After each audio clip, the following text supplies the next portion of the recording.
Existe um garoto de 10 anos que consegue alterar o seu próprio DNA para diferentes raças extraterrestres, graças a um dispositivo alienígena que caiu na Terra perto dele e grudou em seu pulso. O problema é que uma inteligência alienígena roubou cristais de DNA desse dispositivo, e com esse poder, eles planejam destruir a Terra. Para evitar isso, esse garoto, junto de sua prima de 10 anos e seu avô, que é um ex-membro de uma organização secreta dedicada a proteger a Terra de ameaças extraterrestres, precisam recuperar esses cristais. E por isso, senhoras e senhores, hoje vamos falar nesse canal sobre Ben 10 Protector of Earth, o jogo que foi febre no PlayStation 2. Então pega uma pipoca, vista uma roupa bem confortável e sente-se confortavelmente, porque hoje vamos falar sobre essa obra de arte dos jogos de PlayStation 2, que é, obviamente, Ben 10 Protector of Earth, o God of War da Cartoon Network.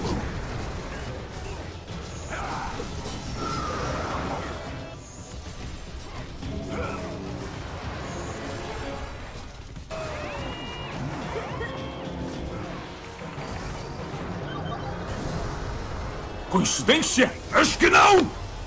Desenvolvido pela High Voltage Software, exceto para a versão de DS que foi desenvolvido pela First Playable Productions, e publicado pela D3 Publisher, responsável também por publicar praticamente todos os outros jogos da franquia na América e na Europa, Ben 10 Protector of Earth foi lançado em 2007 para Nintendo Wii, PlayStation 2, PSP e Nintendo DS, e este é o segundo jogo lançado de Ben 10. Sim, este não foi o primeiro, mas sim Hyperscan Ben 10, mas é claro que este foi o primeiro jogo oficial da franquia. Sendo esse literalmente o jogo que eu mais joguei de PlayStation 2 na minha infância, eu resolvi rejogar esse jogo que é tão amado pela comunidade, mas aproveitando os recursos do endgame já no início do jogo. Então, a jornada foi feita da seguinte forma: todos os 5 alienígenas disponíveis para jogar já estarão presentes no Omnitrix desde o início, assim como as funções de controle mestre, que permite ao Ben ficar na forma alienígena por tempo infinito, e que também permite alternar entre os alienígenas sem precisar recarregar o relógio ou voltar à forma humana. Além disso, deixei desbloqueado desde o início todos os combos possíveis, afinal não faz sentido nenhum ele simplesmente esquecer os ataques dos alienígenas. Mas para nivelar, o jogo foi inteiro jogado na dificuldade Herói, que é a dificuldade mais difícil do jogo. Enquanto Ben dorme na lata velha, um drone do Vilgax que parece um mosquito absorve o DNA de quase todos os alienígenas que o Ben consegue se transformar, ficando somente os 4 braços e o chama disponíveis. E a cada grande vilão derrotado, Ben desbloqueia mais um alienígena ao coletar o cristal de DNA que o vilão estava utilizando em sua armadura, sendo em ordem de desbloqueio XLR8, bala de canhão e por fim Vinha Selvagem. Ao desbloquear o 5º alienígena do Omnitrix, Ben menciona que todos os outros aliens voltaram ao relógio, mas que provavelmente devem faltar alguns cristais para que o Omnitrix volte a funcionar corretamente e o permita se transformar nos demais alienígenas. Já que em jogo nunca teríamos acesso aos 10 alienígenas do Ben, eu decidi que utilizaria os 5 alienígenas disponíveis durante todo o jogo, o que para mim faz muito sentido. O jogo é dividido em 5 regiões: Noroeste, Sudoeste, Centro-Oeste, Sudeste e Litoral Leste. Todas as regiões são compostas por 3 fases, um boss e uma fase bônus, com exceção da última região, que contém somente 2 fases, um boss e uma fase bônus. Cada fase possui 3 cartas sumos escondidas pelo mapa. A primeira região é Sudoeste, sendo a primeira fase no Grand Canyon, no Arizona. Ben é acordado com o impacto forte que atingiu o Grand Canyon, e Gwen, note, uma criança de 10 anos, tenta invadir as câmeras de segurança da guarda florestal para tentar identificar o que foi que caiu. Ben diz que vai se transformar no XLR8 para dar uma olhada, mas percebe que não consegue se transformar nele. E é claro, depois de ficar batendo um pouco na lata velha, porque é engraçado demais ver o Vomax reclamando que ele está batendo nela ao invés de bater nos vilões. Yes, Ben, you are very strong. You know, Vilgax comes in the night and takes away the bad little children. Eu fui apresentado ao primeiro inimigo do jogo, o drone do Vilgax. E aqui você perceberá um padrão. Um novo inimigo individualmente é apresentado pelo Vomax, falando suas forças. Ben derrota esse primeiro alienígena e pelo menos mais umas 2 hordas do mesmo inimigo surgem para você derrotar. É interessante mencionar que muitas coisas do cenário você consegue destruir, e elas podem soltar vida, energia para o Omnitrix ou uma esfera de energia amarela chamada de pontos do Omnitrix, que ao serem coletadas vão encher numa barra, e ao completar essa barra, desbloqueia um novo combo, bem God of War das ideias. Cada alienígena tem suas particularidades, sendo o XLR8, por exemplo, para mim, muito difícil de controlar exatamente para o pixel da tela onde você quer que ele vá. Eu gostava muito quando criança de ficar indo bem rápido pela tela apertando bolinha. Daí eu ficava movendo analógico pela fase para que o Ben conseguisse acertar o máximo de inimigos ao mesmo tempo possível. Mas então, meus amigos, eu descobri o combo perfeito. Já diria o Primo Rico: Não tem inimigo que resista ao combo bolinha-bolinha. Esse combo com XLR8 e bala de canhão simplesmente atinge de forma rápida toda a horda de inimigos, sendo um hit por inimigo, mas que facilita muito não precisar ficar mirando. E o mais legal de fazer isso com o XLR8 é que ele é tão rápido que parece simplesmente que ele se teleporta de um inimigo pro outro. E conforme o Ben vai avançando pela fase, você consegue ver ao fundo a fumaça do objeto que caiu lá do céu. E um detalhe que eu achei muito interessante é que colocaram um analógico direito para funcionar como se fosse o Omnitrix. Apertando para os lados você controla o visor do Omnitrix, e pressionando o R3, que é aquele botão que ninguém sabia que existia quando era criança, ele se transforma no alienígena escolhido. Mas também você pode alternar os alienígenas entre o L2 e R2 e se transformar apertando o R1. Cada alienígena tem uma característica própria. O Chama, por exemplo, é capaz de absorver o fogo, sendo ele o único capaz de resolver os puzzles que envolvem fogo. Além disso, ele consegue pular mais longe ao você fazer deslizar como se estivesse surfando em uma bola de fogo. O jogo praticamente dá duas vidas, a primeira sendo a vida do alienígena, no qual você está transformado, e quando ela acaba, você volta ao seu bem com a vida cheia. E caso o bem morra, aí sim você perde. Que mundo é esse tão cruel que a gente vive? Uma estratégia que eu tive foi de, entre uma parte de inimigos e outra, voltar a ser o bem para me transformar novamente num alien com a vida cheia. E com isso, o novo inimigo foi apresentado, o Drone Laser, que basicamente atinge a uma distância maior. Ao fundo a gente consegue ver um inimigo robô gigante aparecendo e vindo em nossa direção.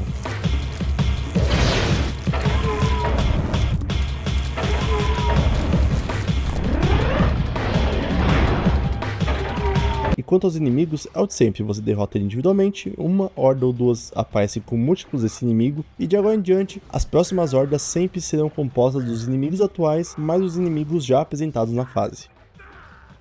Um ponto negativo desse jogo, que eu entendo ser uma escolha por ser um jogo estilo plataforma, é que você tem um jogo 3D com uma visão em 2D, não sendo nem de cima nem do lado, mas um meio termo que eu sou péssimo em pulo nesse estilo de jogo. E você vai ver eu sofrendo muito, tentando acertar exatamente o pixel na tela no qual eu tenho que ir ao pular de uma plataforma para outra.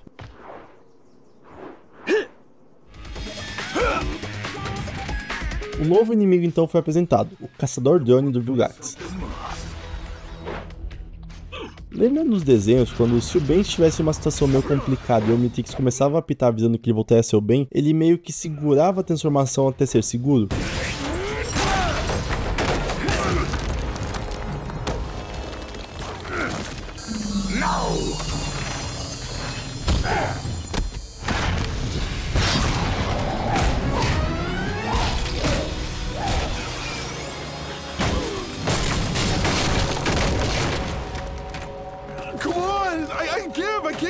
I'm sorry.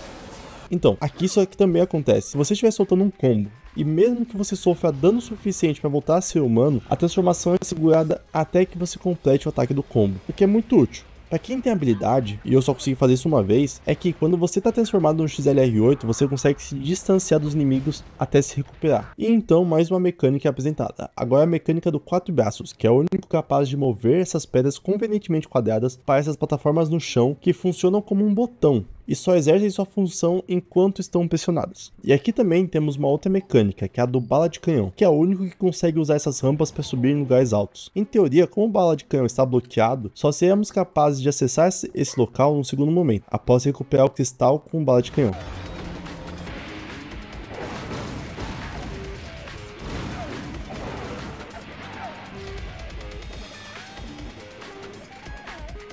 Eu lembro da tensão que eu senti da primeira vez que eu joguei esse jogo de ver o robô gigante se aproximando em nossa direção.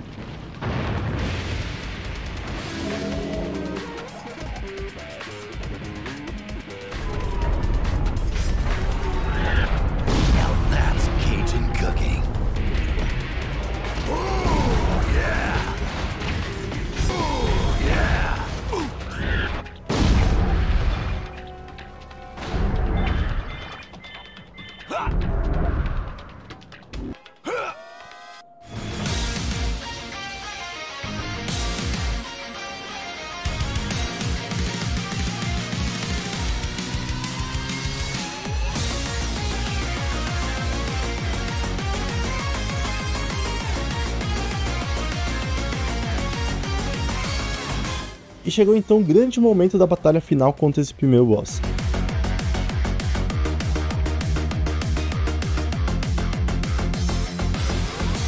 A mecânica é simples, o robô te ataca com os braços e ele fica preso por alguns segundos, abrindo margem para sofrer dano.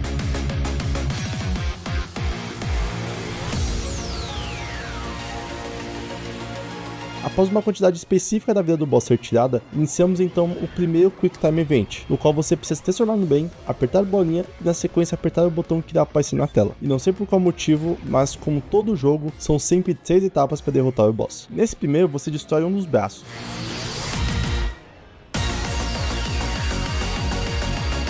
Na sequência destrói o outro.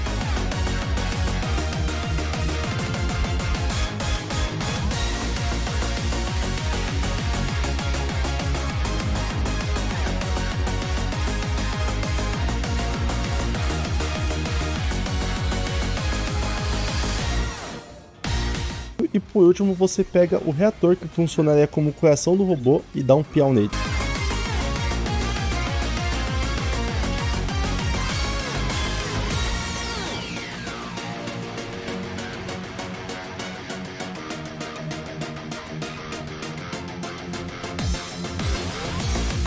E aqui, senhoras e senhores, desbloqueamos o XLR8.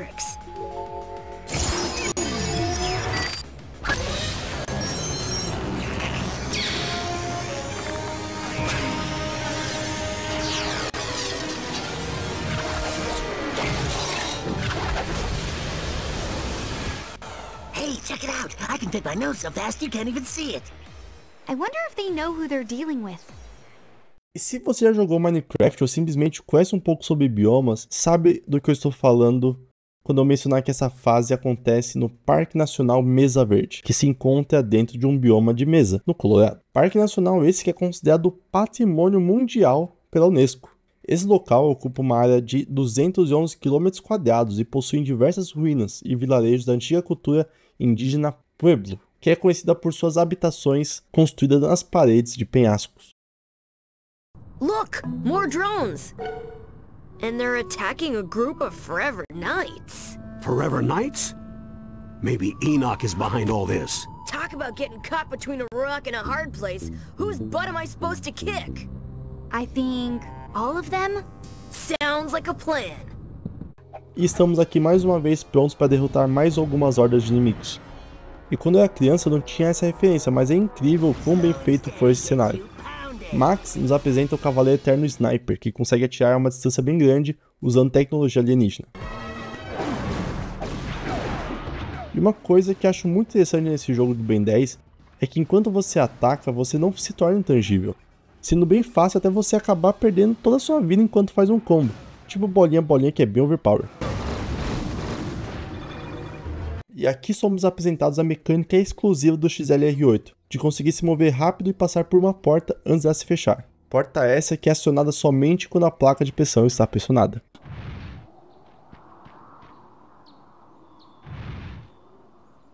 Se você bater numa parede muito específica, você encontra uma outra carta Summô. Eu me pergunto como essa carta foi parar ali no meio do nada.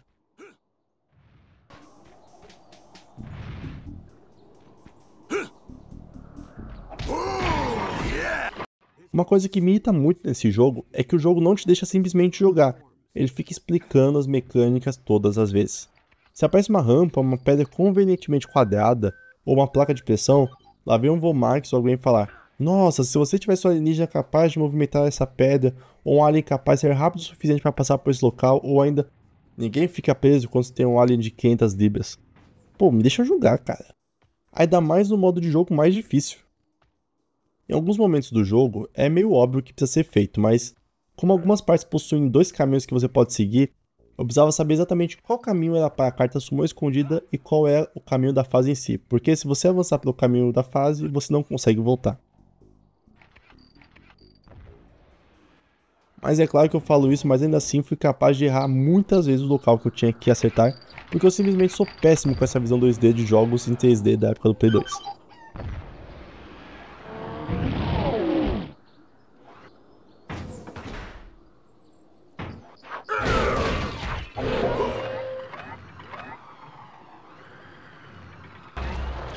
Just gonna roll over.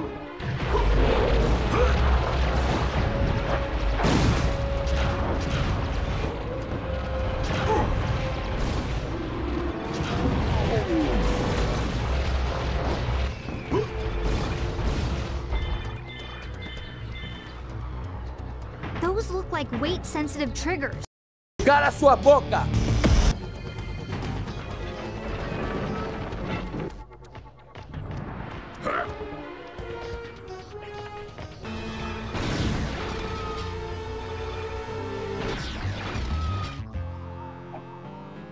Já que esse campeão dos Cavaleiros Eternos é bem lento, eu simplesmente resolvi ignorar ele e ver se eu conseguia avançar sem matar ele.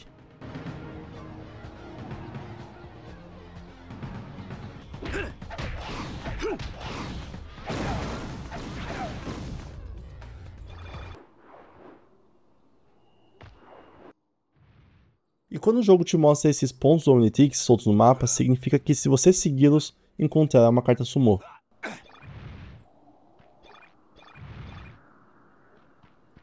E o que diabos uma carta Summô estava fazendo ali? Após prender um dos cavaleiros, ele conta que o Enoch está invadindo a Área 51 para coletar tecnologia alienígena. E a caminho da Área 51, o Vomax conta que é nessa base que o governo fazia todas as pesquisas secretas sobre alienígenas.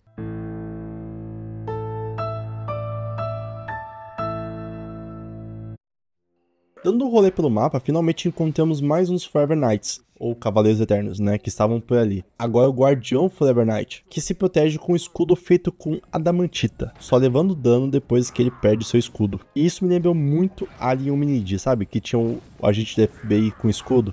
Inclusive, se vocês quiserem um vídeo de análise de Alien Hominid, é só comentar. Sim, eu quero um vídeo de Alien Hominid. Além disso, como é dito, o escudo é feito com fios de adamantita. Isso é um detalhe muito específico a ser dito, né? Fui verificar o que temos sobre adamantita na literatura. Adamante, que vem do latim adamantinus, que vem de adamas em grego, que significa indomável, é um mineral mitológico que tem como qualidade ser indestrutível depois de solidificado. Como o nome sugere, variantes desse nome são adamantita e o adamantium, que, se você conhece, é um metal muito presente no universo da Marvel, como no revestimento do esqueleto do Wolverine e também como parte da composição do escudo do Capitão América. Mas na mitologia grega, o adamante foi utilizado no elmo do semideus Heracles, ou no seu nome latino, Hércules.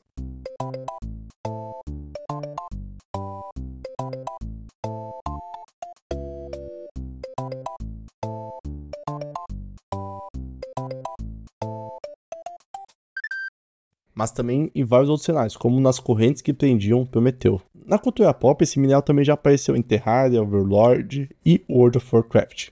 Voltando ao jogo, derrotamos então algumas hordas de Forever Knights, quase morrendo pra eles, e lembrando que nessa dificuldade, se levar alguns hits, você logo vira a camisa de saudade. E não mencionei antes, mas Ben é uma criança, então não faz sentido usar ele pra tentar bater nos inimigos. O mais sábio a se fazer é ficar rolando o mapa inteiro. Sendo essa mecânica de rolar mais uma que claramente inspirada em jogos como, novamente, God of War, e está presente também em jogos Souls-like como Demon's Souls, Dark Souls, Elden Ring, mas também Kingdom Hearts, Hogwarts Legacy, Monster Hunter e até Zelda Ocarina of Time. O que eu quero dizer é que esse tipo de esquiva chamada de Dodge Roll é muito presente em diversos jogos onde não há um sistema de defesa tão forte que tanque o dano, sendo mais eficiente você dar um Dodge Roll para conseguir se reposicionar. Um excelente vídeo que fala sobre esse tema é o vídeo How God of War Perfected the Dodge Roll, Game Mechanics Explained, do canal Polygon, que fala exatamente sobre esse aspecto específico da mecânica de combate em jogos.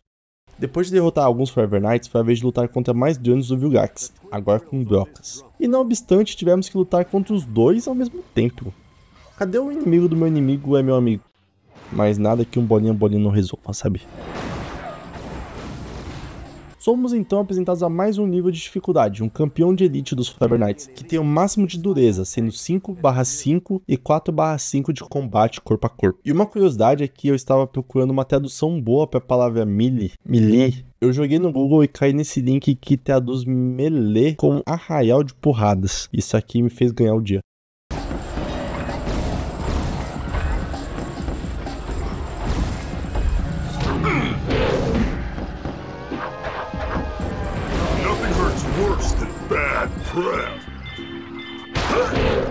E mais uma vez o cenário é meu pior inimigo. Aqui eu literalmente só precisava extinguir o fogo, mas eu fiquei curioso para saber se eles iriam explodir e eu perderia por isso. Então, para fins científicos, eu precisava testar.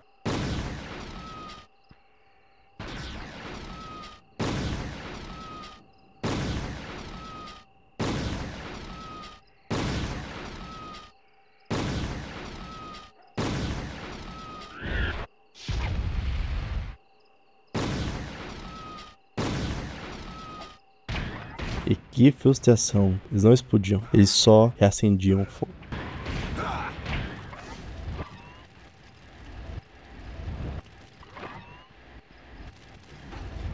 Esse trecho do jogo você precisa escalar o estoque de caixas desse armazém enquanto vai lutando contra inimigos no meio do caminho. Speed kills.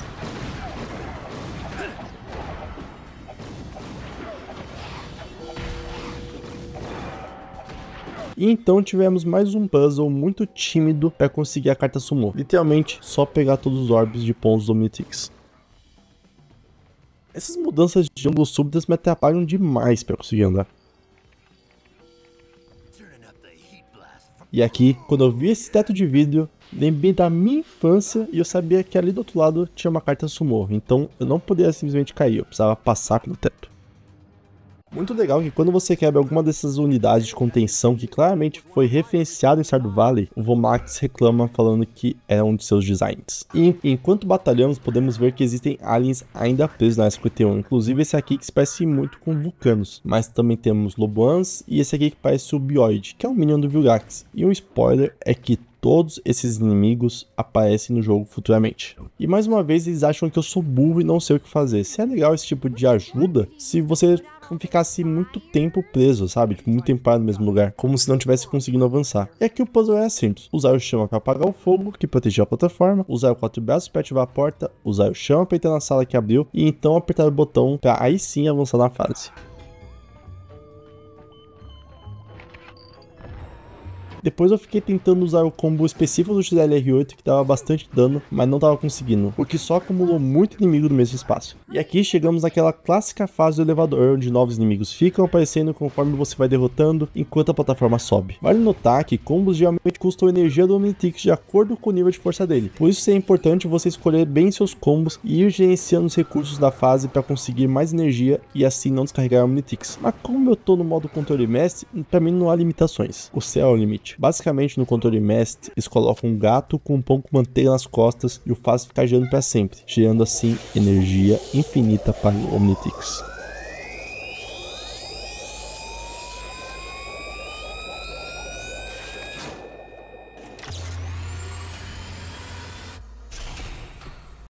Encontramos o Enoch e finalmente tivemos a batalha contra o boss da fase.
O Enoch disse que está fazendo isso para salvar a humanidade, o Vomax oferece ajuda, mas ele simplesmente mete o pé levando o robô gigante. Pilote o robô Enoch.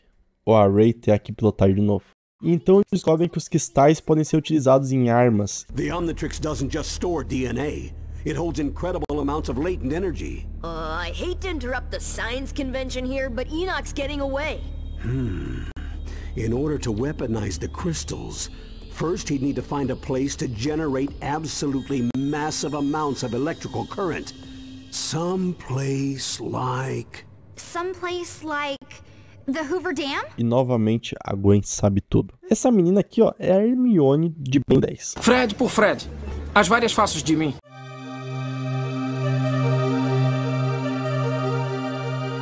Então eles vão até a represa Hoover, que é uma usina hidrelétrica que fica entre Nevada e Arizona.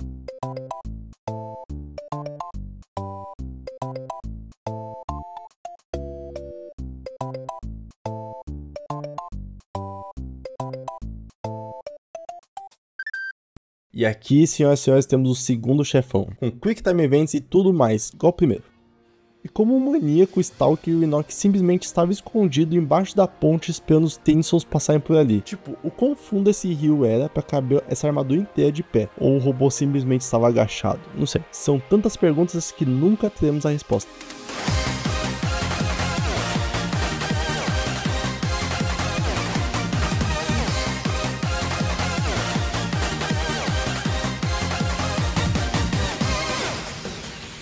E o Eva, quer dizer, robô gigante do Enoch, chama Armatron Crusader. E tal qual quando a pessoa que você leva pra sair vê o tamanho do menino, Enoch ri de tão pequeno bem é.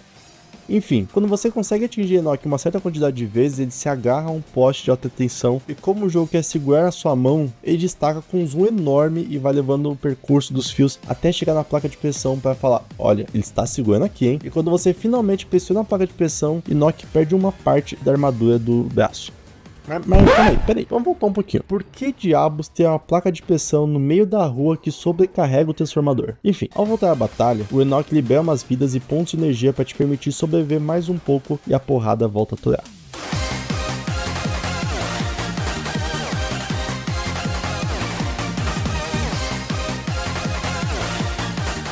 Eu achava que o centro de energia no peito dele dá mais dano, então fiquei tentando fazer o tornado com o chão para ver se realmente acontecia e não. Note que a cada sopapo do Enoch, o alien ia de berço, é a hit kill.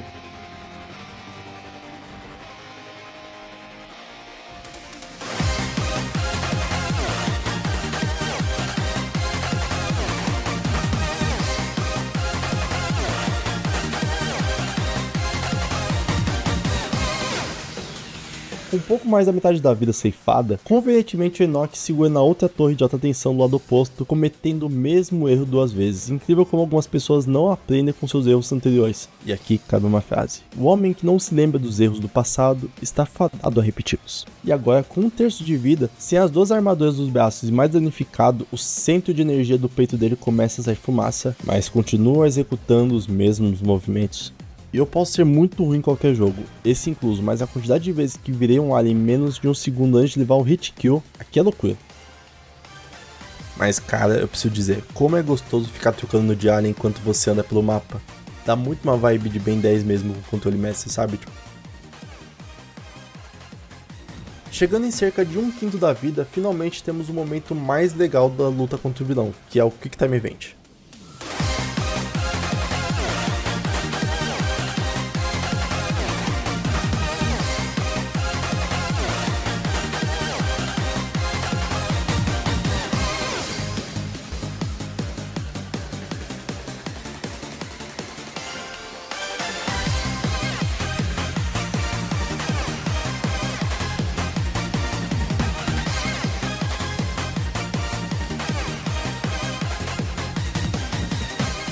Com isso, o cristal simplesmente começa a flutuar e permite Ben finalmente liberar mais um alien.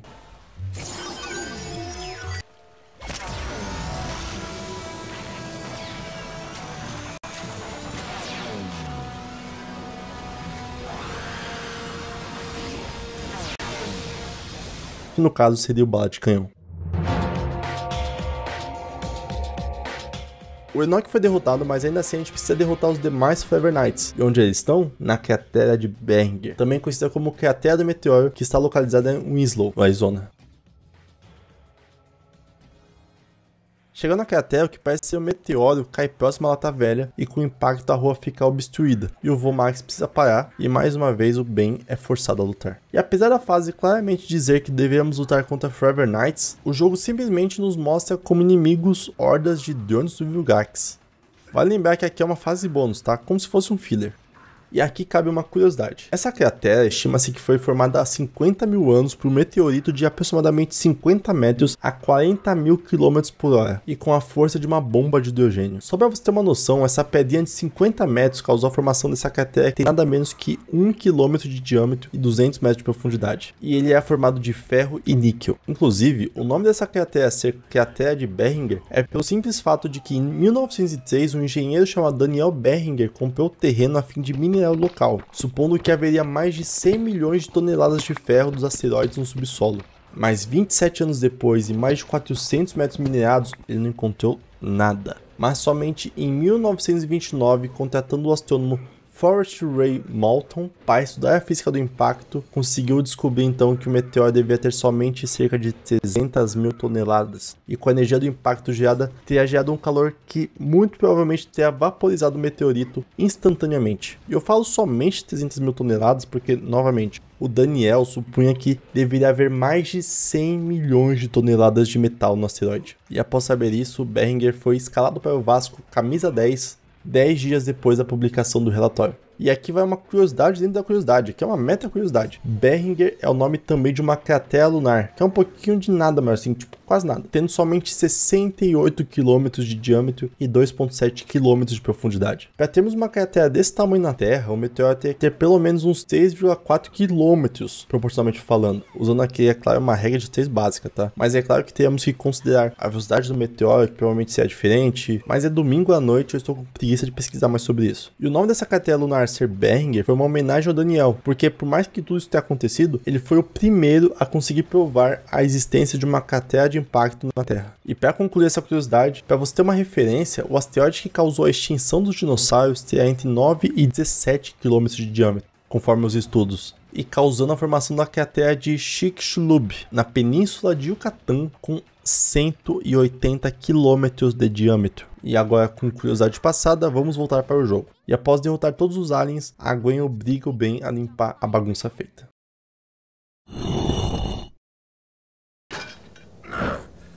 You never see this in any of the comic books.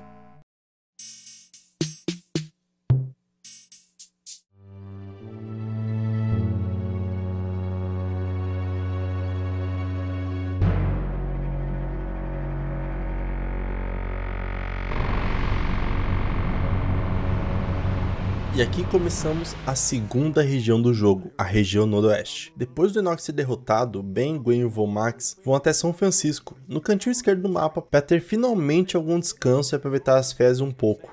E aqui temos um momento do voo zoando os hippies. O que eles não esperavam é que Kevin Levin estava saindo convenientemente do vácuo nulo em busca de vingança bem ao lado deles. E não somente ele sai, mas também uma larva muito feia.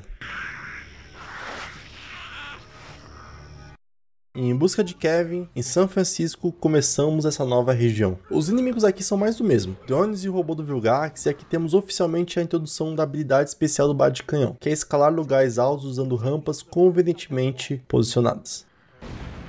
E eu simplesmente segui andando, esquecendo de pegar a carta Summô, tendo que recomeçar a partida.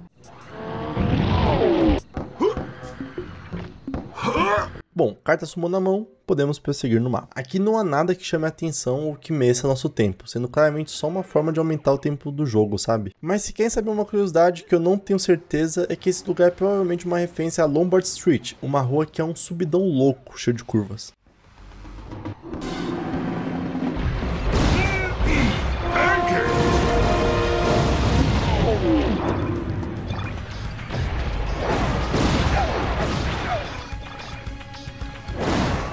Usando 4 braços de bala de canhão, coletamos mais uma carta Summô.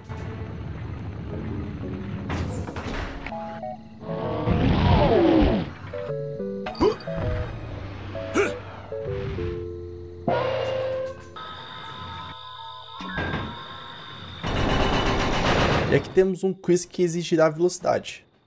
Temos 2 plataformas e apenas um bloco para manter o local pressionado. E a Gwen aqui fica achando que eu sou burro, né? E fica dando dica do que eu tenho que fazer sem nem dar a chance do player jogar. Calem a boca! Calem a boca!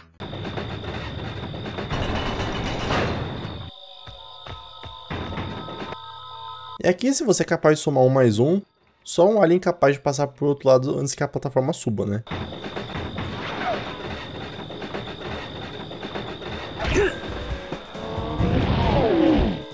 E eu já tava seguindo a fase, mas tipo, percebi aquele círculo suspeito de energia e já di o Neymar Jr. Onde há círculos de energia, a carta sumou.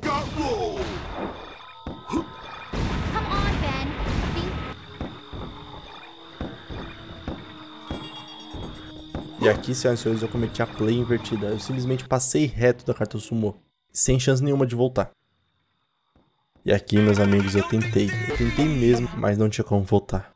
E essa carta se foi para sempre. Senhoras e senhores, 1 minuto de silêncio pela carta Sumo nunca obtida. E assim, eu não sou versado na geografia estadunidense, mas aqui me parece a ponte Golden Gate, talvez?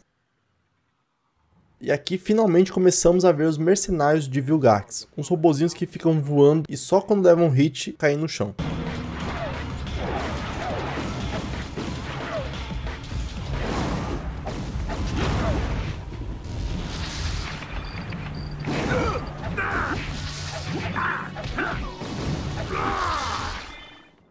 E aqui, meus amigos, eu percebo alguma parada coletável no mapa e só preciso fazer uma coisa: vencer a câmera desse jogo para conseguir coletar. O bom é que depois que você coleta, mesmo que você morra, você volta para onde você estava com o item já coletado.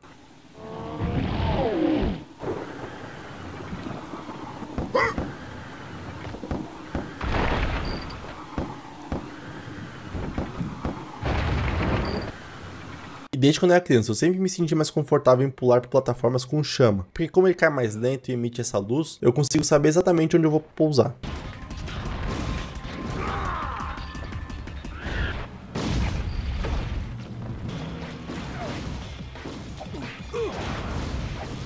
E aqui descobrimos que, enquanto o Ben estava matando robôs aleatoriamente, o Vomax estava indo atrás de Kevin pela floresta. Mas peraí, se o Vomax não estava ali, quem foi que estava me informando sobre o mercenário?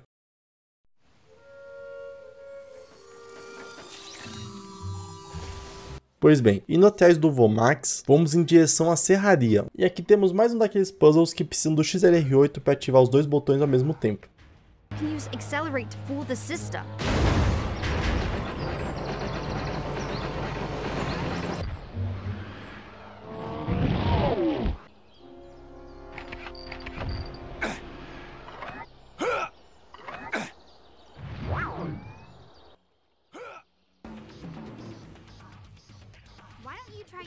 Carta Sumo coletada e assim a fase segue.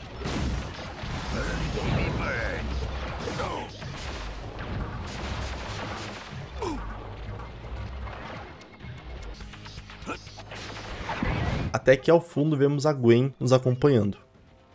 E lembra aquele momento que vimos um verme saindo do vácuo nulo? Então, nem os encanadores têm informação sobre essa criatura, é basicamente uma espécie não catalogada. E aqui ele é chamado de Thornhound, basicamente um cão espinhoso feito de algo que parece uma planta. My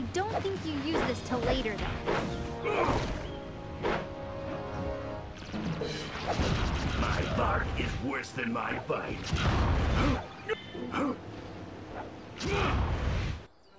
E meu mano, parece que simplesmente estou utilizando combos aleatórios, mas é que eu simplesmente não lembrava como fazer para pular naquela bola flutuante. E do nada o jogo simplesmente crashou e eu tive que voltar tudo de novo.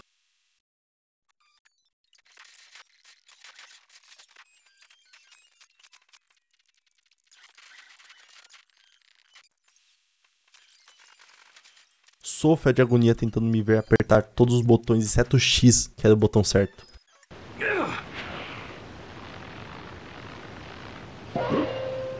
Depois eu tive que enfrentar meu maior inimigo, a câmera.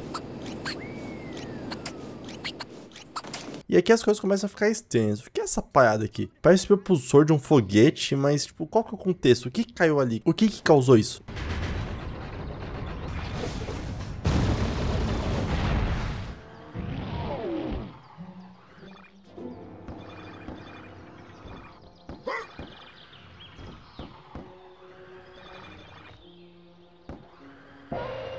Depois de muito soco, bate-bate, soco, gira, finalmente chegamos até Kevin. Oi, DJ. Fala, Sr. Stark. Solta um batidão pra eu enfiar a bolacha nele.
E por mais que o Kevin seja um chefe aqui, ele não aguenta 5 minutos de porrada contra o Ben. Mas preciso que você preste atenção a uma referência muito incrível que eu notei somente agora quando joguei.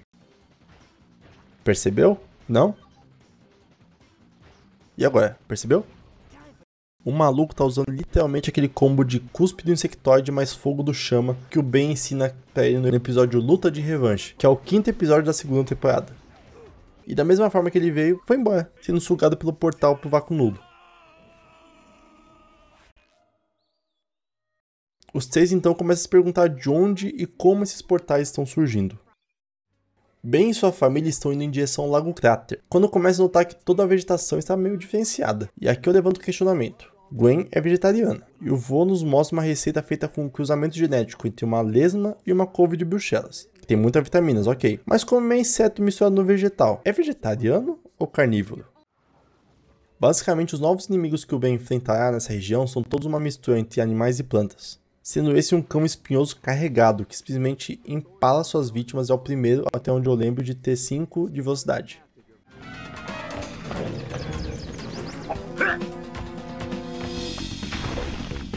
Looks like you've had too much punch. Agora começamos a ter um novo tipo de desafio nas fases. Os espinhos que saem do chão te atacam, caso você passe por cima delas. E aqui eu tive um pensamento. Será que se o inimigo passar por cima dos espinhos, ele toma dano? E com isso eu comecei essa missão impossível de ficar levando os aliens para cima dos espinhos. E obviamente não tomavam dano. Chegamos então a esse alien que começa a ser um tipo de alien estilo tanque. Ele tem 4 de 5 de dureza, 5 de força, 3 de ataque de longa distância, 4 de ataque corpo a corpo e 2 de velocidade. Sendo o alien com DNA muito similar ao do Vinha Selvagem, sendo considerado um alien do planeta de origem dele.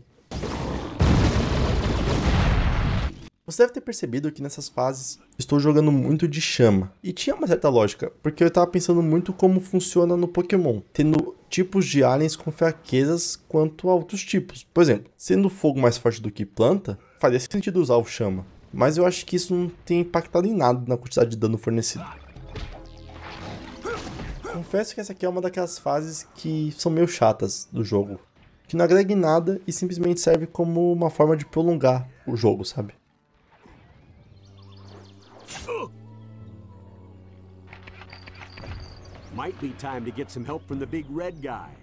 E sim, aqui eu teria que colocar a pedra na plataforma na esquerda, mas eu queria tentar da forma mais difícil, pra ver se conseguia indo de longe ou se somente havia um jeito de passar. Vendo agora a gameplay completa, parece que eu sou somente burro, mas no geral, como eu já havia jogado esse jogo várias vezes quando pequeno, eu queria tentar jogar de uma forma mais diferente.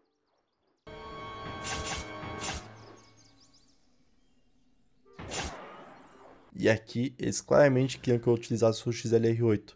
Mas eu queria muito fazer isso com chama, e foi o que eu fiz. I'm bald and beautiful. Remember, you're never trapped as long as you can turn into a 500-pound alien ball. E assim, eu tento jogar com Vinha Selvagem, mas eu não consigo gostar de jogar com ele. Eu acho a movimentação muito lenta e pesada, sabe? O Vomax avisa que reportaram outro tipo de alien planta em Seattle. Eu só me pergunto como eles levaram somente 1 hora para ir do Lago Cráter até Seattle. E agora, meus amigos, chegou a hora do chefão. Hora de lutar contra a infestação da planta alienígena e salvar a cidade. E esse chefão me lembra muito a fase do Floresta da Vida em Grand Chase. Mas só quem sabe sabe.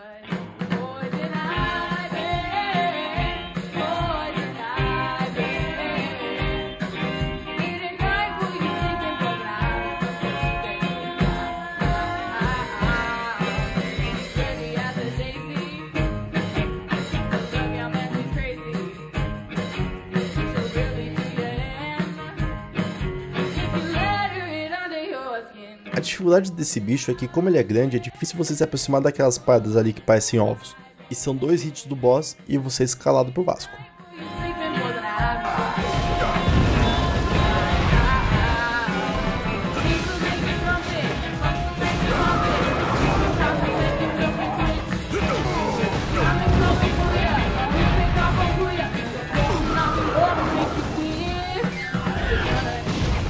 Quando você consegue eliminar esses 4 ovos, você consegue dar um hit nele com bala de canhão.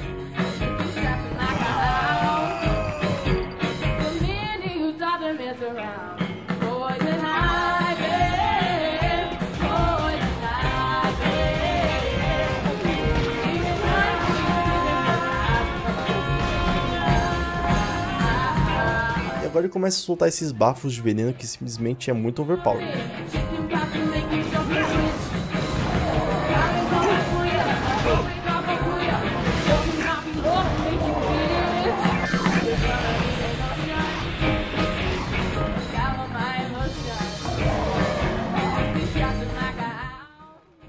Pela segunda vez, só eliminar esses ovos e dar hit com bala de canhão. Mas parece que a cada rodada são mais ovos a serem destruídos.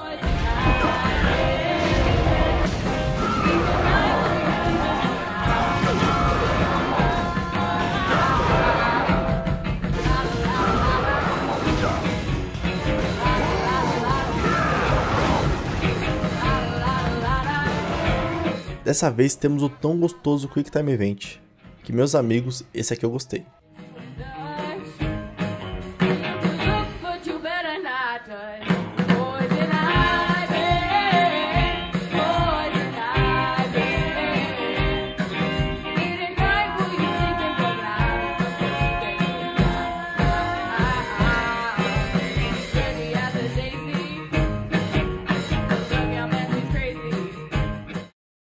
E com isso, liberamos oficialmente o Vinha Selvagem.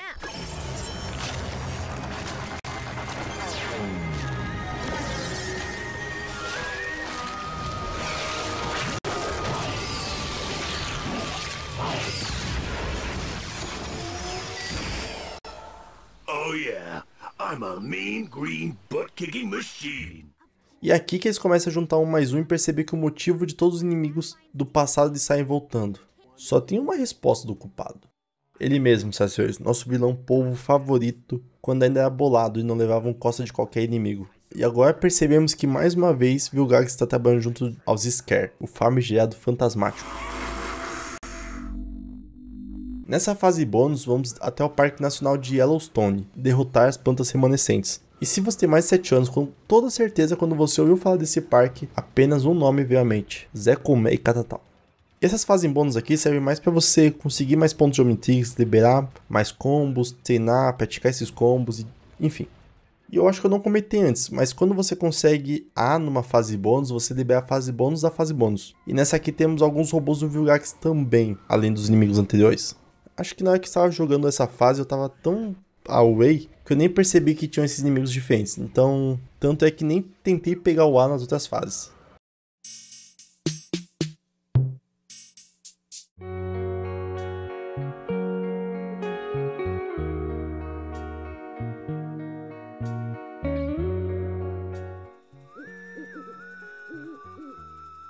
Chegamos então à região centro-oeste do jogo, sendo na primeira fase o Monumento Nacional F de Mounds, que preserva mais de 200 montes funerários pré-históricos em forma de animais, construídos por culturas pré-colombianas. E aqui, com Ben falando que está com medo por causa da vibe meio pá, por ser perto de cemitérios, a Gwen começa a zoar ele e falar que ali é o lugar com mais sintonia espiritual dos Estados Unidos. E do nada, os Lobuans, que são iguais ao Lobisbane, aparecem no fundo. E aqui somos introduzidos à mecânica exclusiva do Vinha Selvagem, que é de escalar nos cactos redondos no ar, igual ao Homem-Aranha no jogo Espetacular Homem-Aranha, que se pendura no meio do nada. Aqui somos apresentados ao Fang Face, um alien com traços de Ectonurita, que basicamente é a espécie do fantasmático. E vale mencionar que se até modelar o Lobisbane, por que a gente não consegue jogar com eles? E Fang Face, numa tradução meio freestyle, ser algo como cara de presa. Depois de derrotar as hordas de Lobuans, somos apresentados aos caras de presa uivantes, que conseguem usar aquele famoso ataque sônico do Lobisbane, mas que infelizmente com bolinha eles nem tiveram a chance de mostrar o ataque.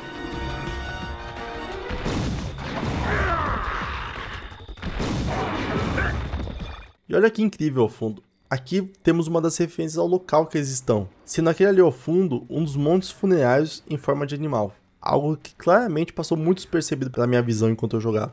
E aqui temos um puzzle para pegar carta summon que eu realmente curti. E eu fiquei balançando muito tempo porque eu estava tentando ver se havia outra forma de pegar. Afinal, se eu fosse errado para frente, não tinha como voltar.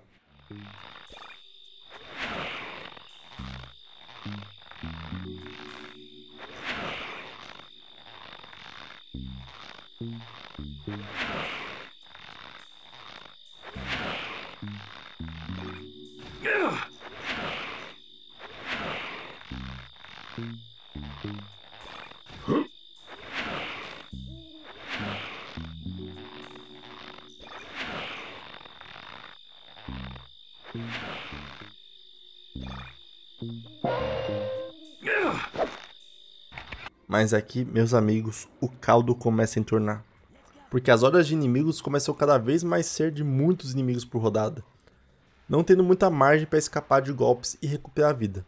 E se tem muita coisa igual que precisa ser acertada, só há um alien capaz de resolver isso. E então somos teleportados para algo que parece ser dentro das ruínas antigas desse povo pré-colombiano. E aqui, assim como naqueles episódios incríveis de Ben 10 que começa a saga do Fantasmático, somos apresentados também à múmia.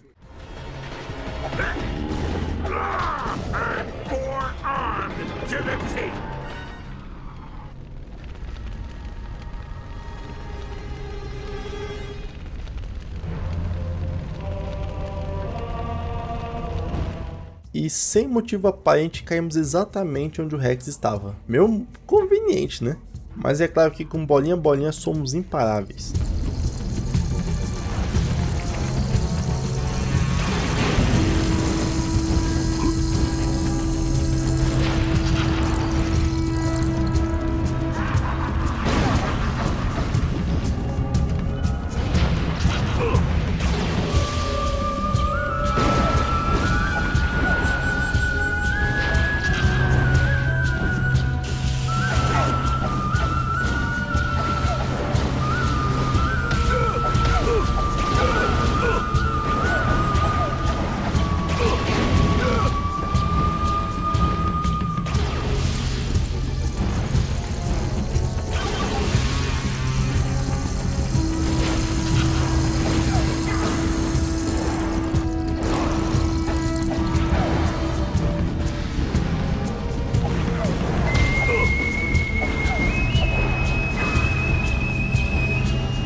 Mas aí percebemos que na verdade não era o Rex em si, mas sendo ele possuído por Zisker.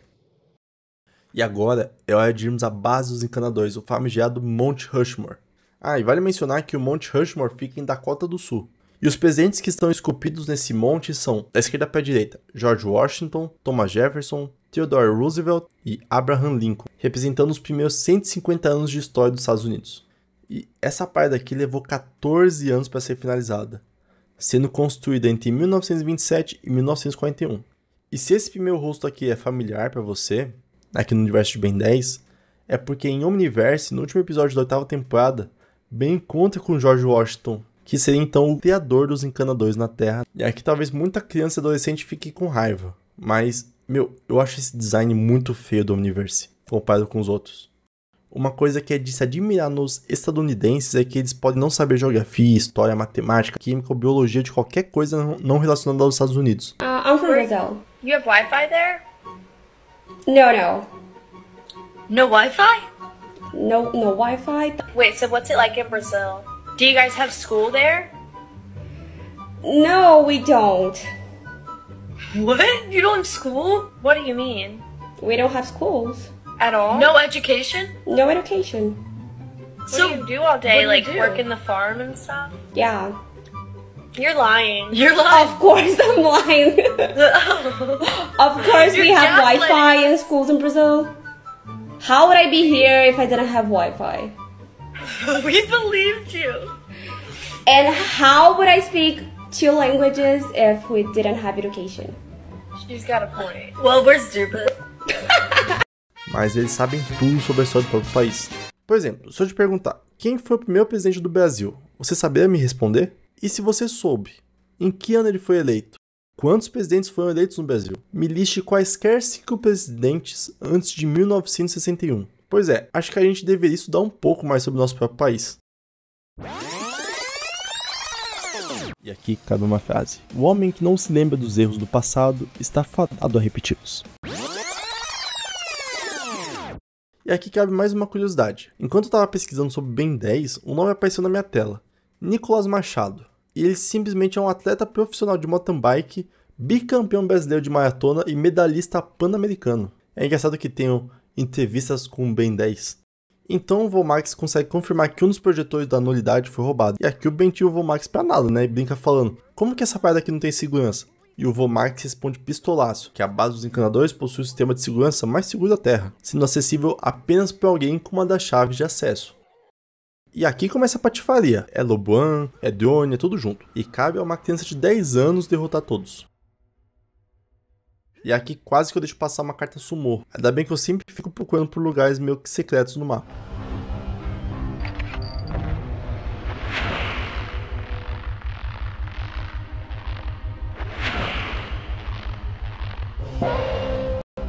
E aqui, quando eu vi essa saída de ar passando por um corredor, eu lembrava que tinha alguma coisa ali. Mas vocês vão perceber que eu fiz essa ser a luta mais difícil da minha vida, sem necessidade nenhuma. Eu testei com 4 braços para achar que pela física ele seria mais pesado e teria mais resistência, mas escorregou que nem manteiga, assim como todos os outros.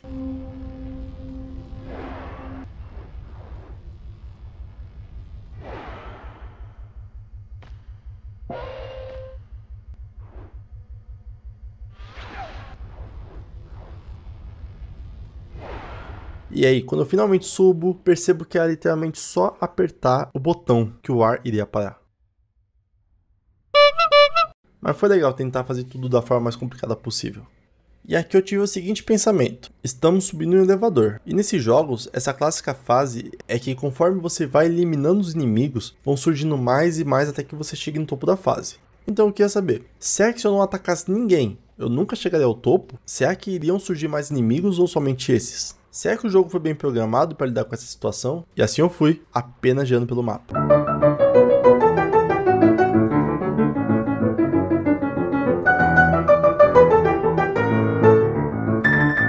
Mas quando eu cheguei no local de parar, simplesmente eu só consegui avançar depois de derrotar todas as hordas de inimigos.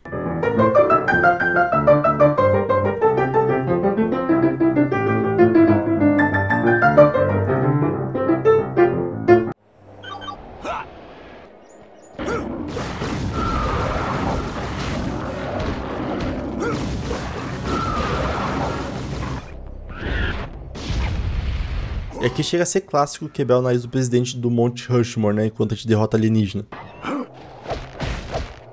E é engraçado como sai ponto de energia do nariz do presidente, como se fosse catarro.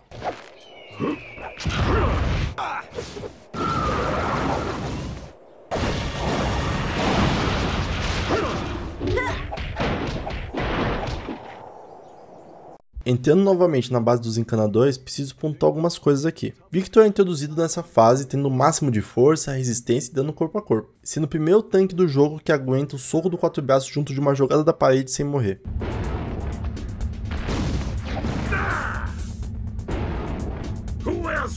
E outra coisa que eu quero pontuar é que essa parte não faz o menor sentido. Tipo, para eu destruir o núcleo de energia eu tenho que destruir os pontos de luz? Isso aqui não faz o menor sentido. Quer dizer que se algum dia a luz queimar, toda a energia de segurança da base vai ser desligada? Note que não fazia o menor sentido. Tanto é que eu tava tentando quebrar direto com bala de canhão. E tipo, meio que eu só tava destruindo as luzes por diversão. Eu tentei acertar o núcleo de todo o jeito que era possível, achando que as rampas com bala de canhão serviriam apenas como algum recurso bônus que eu pegaria depois. Até parei pra ir almoçar. Aí eu voltei, só então eu decidi quebrar todas as luzes pra ver o que acontecia. E meio que pode ser burrice minha, provavelmente é. Mas na minha cabeça só não fazia sentido essa escolha. Belo sistema de segurança, hein? Que se você desliga a luz, a porta abre.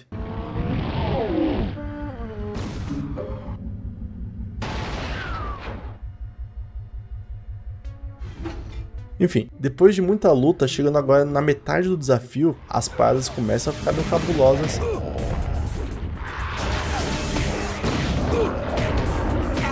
E eu morro então pela primeira vez. É claro que eu estou falando sem ser por cair ou me jogar, né? Aqui eu levei o famigerado Piau e fui escalado pro Vasco. E de novo. E então eles descobrem que chegaram tarde demais. E os Scare já levou o amplificador etéreo, que basicamente amplifica a energia negativa para proporções dimensionais, adaptado para caber num projetor de vácuo nulo, fazendo com que nem consiga se imaginar quão grandes os portais podem ser criados.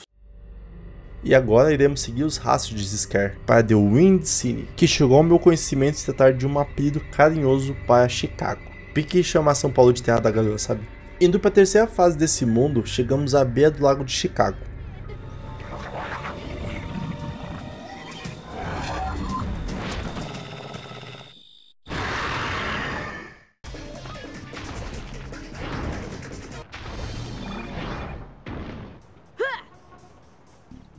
E é incrível como a câmera consegue ser meu maior inimigo em todos os momentos. Eu simplesmente não estava encontrando as plataformas para escalar. E aqui é meio óbvio que precisa ser feito, tá gente? Temos uma plataforma que precisa descer e 2 entradas. Com uma, basta colocar a caixa acima da placa de pressão, com 4 braços, que então irá abrir a porta do outro lado, e na outra, acertar o botão enquanto está em cima da placa. Daí é para fazer isso com XLR8 ou com chama, mas eu queria ver se o 4 braços alcançava.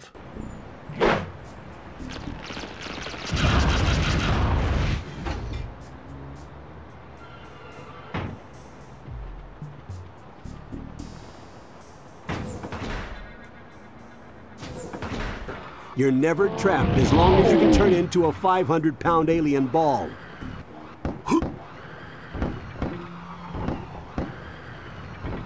E por motivo nenhum, eu queria provar a mim mesmo que eu conseguia chegar nessa plataforma de cima sem usar o vinha selvagem.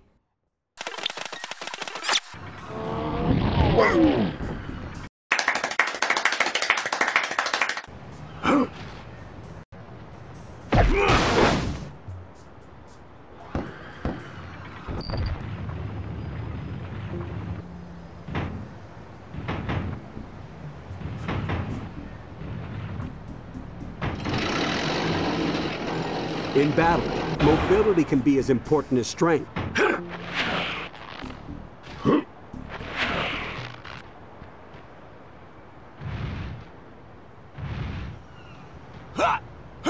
E essa aqui claramente foi uma das cartas mais difíceis de pegar. Se eu conseguisse girar 360 graus a câmera, aí sim seria sucesso. Mas tipo, se liga quantas vezes eu tentei.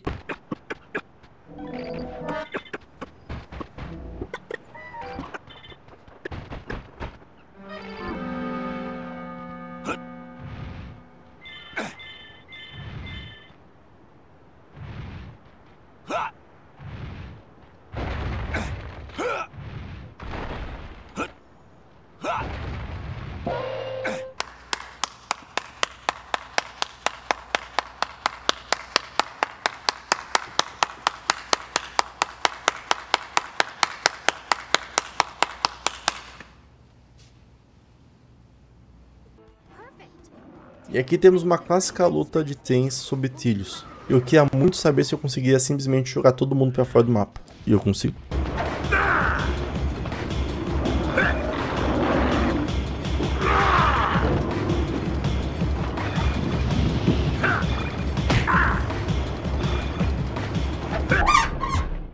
Descobrimos então que Zisker conseguiu chegar até a nave do Vilgax, e com isso recebeu de presente um dos cristais de DNA do Ben 10. E com isso, Zisker tem um poder suficiente para derrotar o Ben e recuperar o Omnitrix. Com o poder em mãos, Zisker cria uma armadilha para o Ben no Teatro de Chicago, sendo agora capaz de tornar os corpos em que ele habita ainda mais fortes. Your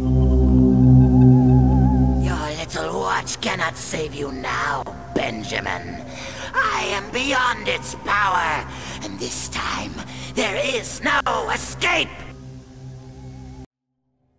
Temos que lutar agora contra todos os inimigos que vimos nessa área.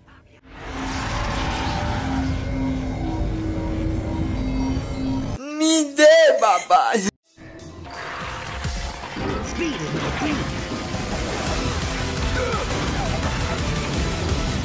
Lost again.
E assim, com isso em teoria teremos todos os aliens do Omnitrix de volta. Mas como disse no início do vídeo, ainda faltam alguns cristais para fazer o Omnitrix voltar a funcionar corretamente. E bom, de volta ao Monte Rushmore, temos a missão bônus que é só um filler para derrotar mais alguns inimigos e farmar alguns pontos de Omnitrix para liberar mais combos. E esse jogo poderia muito ter uma versão de PC, mesmo na época em que lançou originalmente, tipo, meu, imagina que da hora.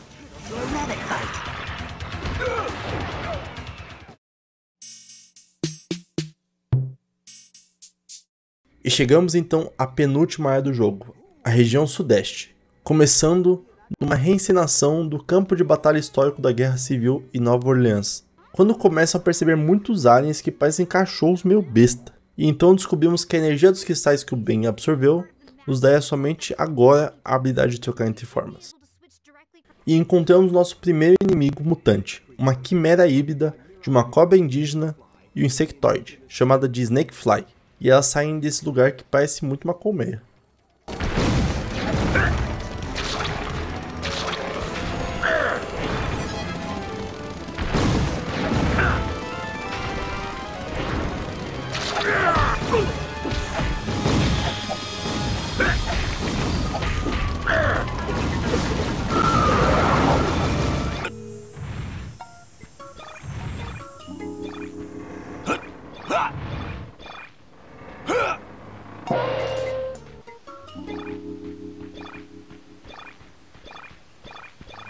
E só nessa parte aqui tinham duas cartas summon no mesmo local. E aqui a gente tem uma mistura entre o besta e um Bobcat. Como é, amigo? Bobcat. Estou falando esse nome bem devagar para não parecer outra coisa. Que pesquisando aqui é uma espécie de lince. Vem aqui, gatinho, gatinho, gatinho. Pss, pss, pss. Aqui eu precisava acertar os botões numa ordem específica, nada muito difícil.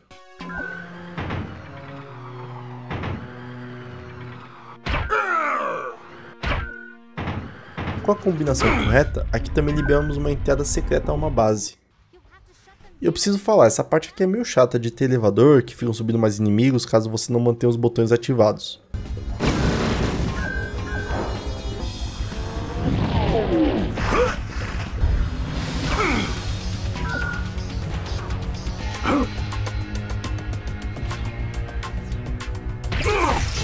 Experiments point to one man. Dr. Animo. That freak's got my DNA, and I wanted... E o Vomax é bem ligeiro.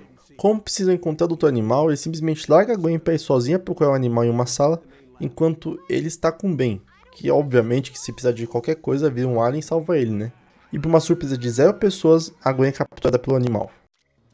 Bom, sem explicação aparente, Ben e o Vomax encontram um Clancy que está envolvido com o Dr. Animal e cabe ao Ben chegar até ele para conseguir respostas do plano do animal. Maluco, eu tenho uma raiva de plataformas que ficam caindo sem motivo nenhum.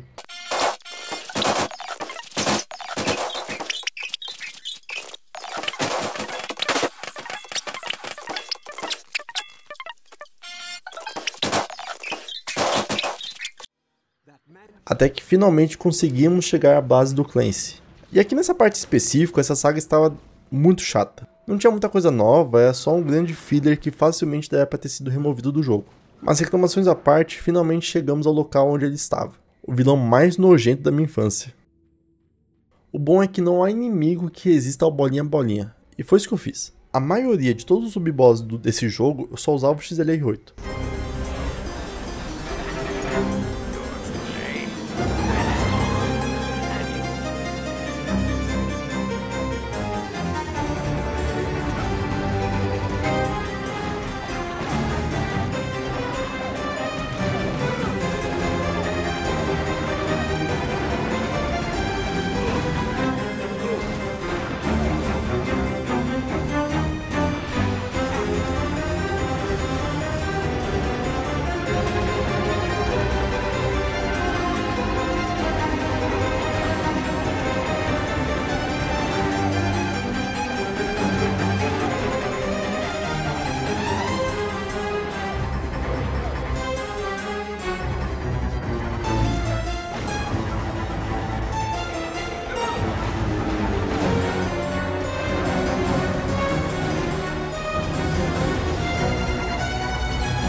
E com isso descobrimos que o plano do Dr. Animal é conseguir energia o suficiente junto aos cristais para deixar o mundo cheio de criaturas mutadas. Essa parte estava sendo tão maçante de jogar que para mim a próxima fase já seria o chefão. Mas não, ainda havia mais uma fase em Nova Orleans. E essa fase aqui é mais do mesmo, só que com aliens diferentes. Os aliens nem mais nome tem, só tem o vulgo. Esse aqui, por exemplo, é o Garras de Cristal, com 5 de força e 5 de velocidade. E nem sei se é pelo tamanho do bicho, mas eu não conseguia pegar ele com 4 braços para fazer o combo brabo. E qual é a relação desse com o animal? Nenhuma, além de conveniência de ter novos inimigos.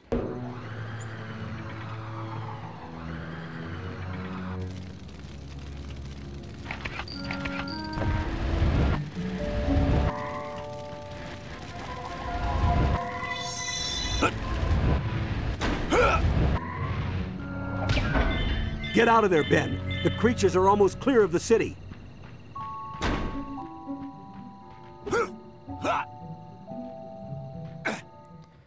Maluco, que chato essa parte de ficar fazendo parkour em cima de pedaços de terra que ficam caindo.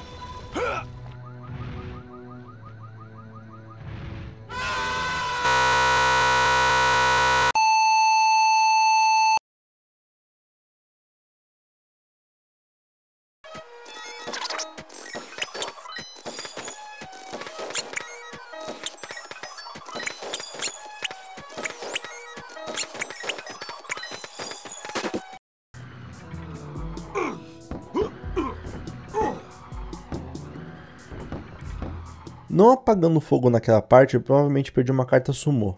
Mas nessa altura do campeonato, eu só queria terminar essa fase logo.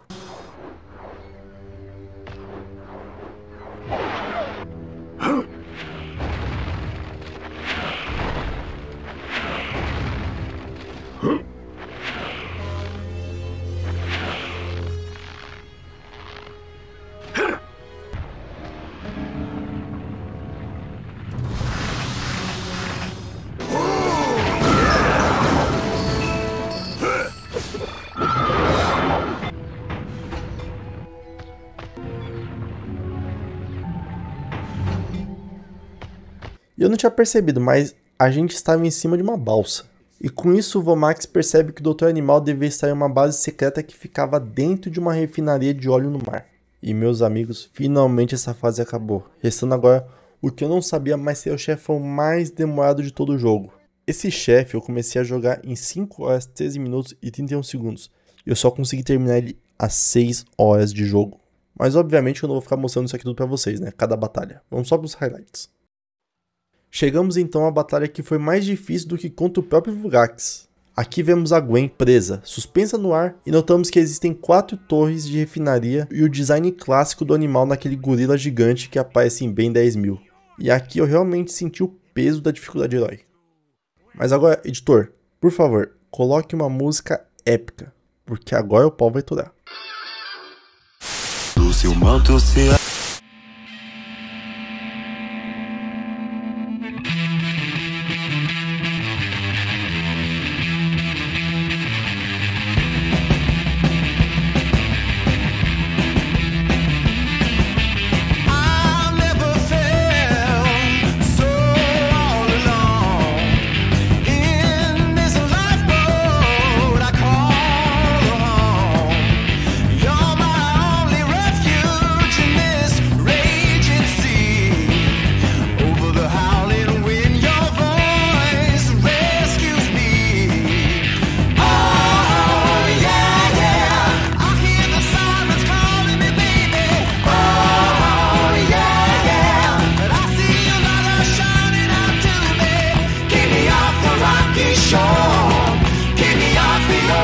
Way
ocean floor. Oh, yeah, yeah. Keep your beacon shining bright, baby. Gwen! E aqui descobrimos que o animal estava usando satélites para se comunicar com ninguém menos que Vilgax. E que Vilgax estava orbitando a Terra com um objetivo claro: sugar a Terra inteira para o vácuo nulo. E aqui, senhoras e senhores, chegamos finalmente ao nosso último local. Estamos indo para Washington DC. Mas antes, é claro, vamos parar no caminho em Riverboat para eliminar os últimos experimentos do Dr. Animal. E aqui eu não vou falar para vocês que eu morri algumas vezes até finalmente conseguir passar, hein?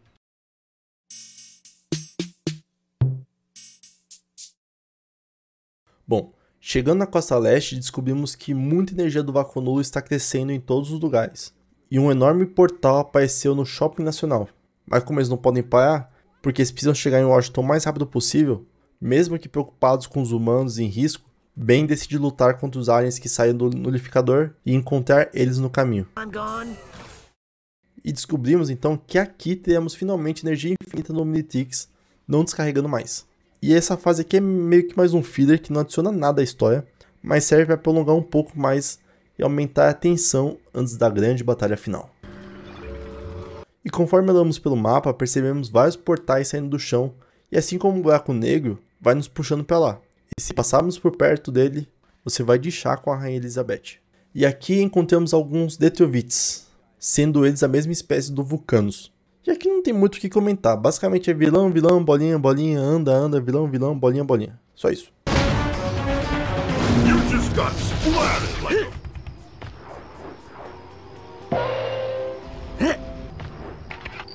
Turning up the heat blast furnace. Mas aqui eu enfrentei o meu maior inimigo numa versão chefão. Uma parte inteira de pular em obstáculos para chegar do outro lado.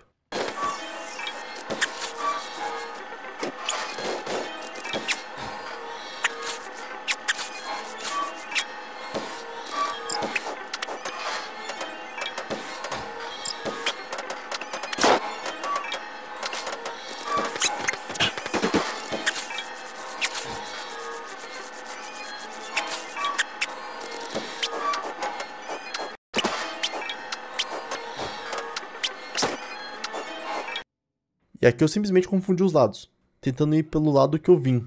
E aí, obviamente, simplesmente morrendo. E percebe que aqui não tem nada demais. Eu só entrei na nave pra sair do outro lado. Tipo, zero necessidade.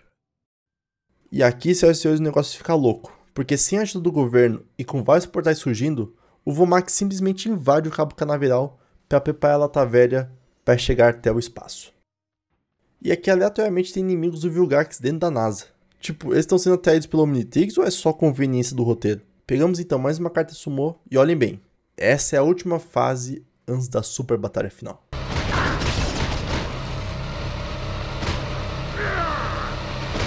Mas claro, não antes de morrermos para esse Detrovite Berserker, que é o tanque dos tanques que já lutou muito nas arenas galácticas.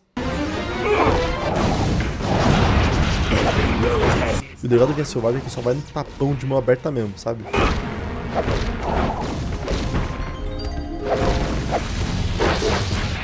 Not fair. Oh, I just slapped you. Are you alright? What?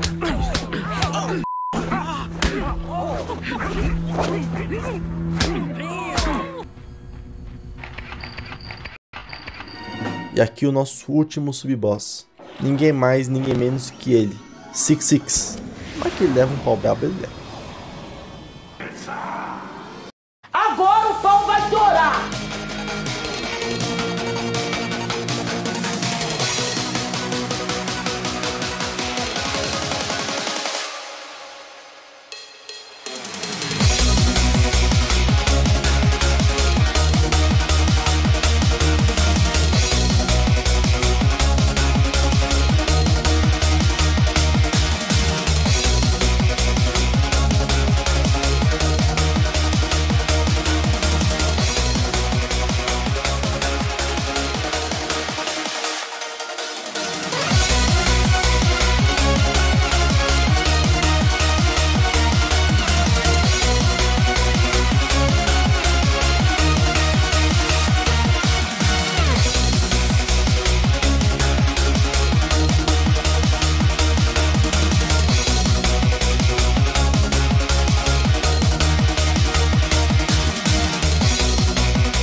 E aqui, indo completamente contra as leis da física, a lata velha chega à órbita da Terra. E aqui o plano é simples. O Ben mantém o Vilgax ocupado, enquanto a Gwen e o Vomax destroem o projetor de nulidade. E agora, meus amigos, a tão esperada batalha contra o impiedoso Vilgax. Mas antes, por favor, se inscreve nesse canal e deixa o like, porque eu já tô ficando maluco com esse vídeo aqui. E aqui o Vilgax bebe do suco, e então, meus amigos, é o X1. Tá na hora do pau!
No pós-crédito, vemos que o Vilgax, que tipo tava 100% inteiro, está novamente se recuperando em pedaços, nos dando a promessa de que ele voltaria novamente. Como ele ficou assim, eu não sei, não faço a menor ideia. Será que a nave dele explodiu? Não sei. E senhoras e senhores, o jogo acabou. Ou será que não? Quando o jogo acaba e você volta pro menu, você descobre uma última fase bônus, que é o verdadeiro final, com a gente descobrindo que eles foram sugados também pelo vácuo nulo, fazendo com que Ben lute contra a maioria dos aliens que ele enfrentou no jogo inteiro.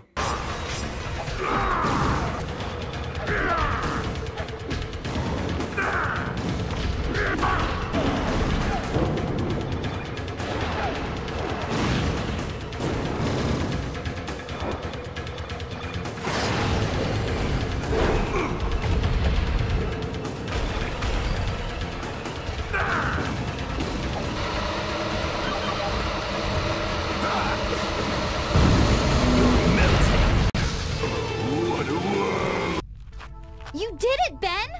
You actually beat all the villains a second time! Even I'm impressed. I guess you are pretty amazing sometimes. Hooray for me. I'm totally awesome. Now can we please get back on the road? Yeah, Grandpa? Are you sure we're not lost? about that, E o jogo acaba num cliffhanger, com você sabendo que eles ficaram presos para sempre no vácuo nulo. Óbvio que não, né? Óbvio que eles saem, mas o jogo acaba com eles presos ali.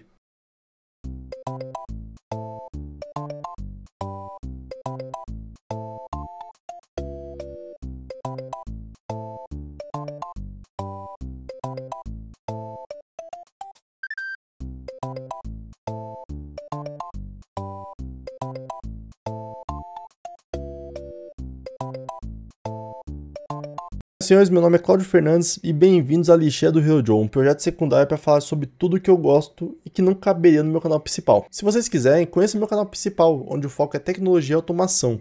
Eu estou preparando um conteúdinho bem legal por ali. Esse roteiro aqui teve em média quase 12 mil palavras. E segundo um site de livro que eu vi aqui, isso equivale a cerca de 46 páginas de um livro em Times New Roman tamanho 12.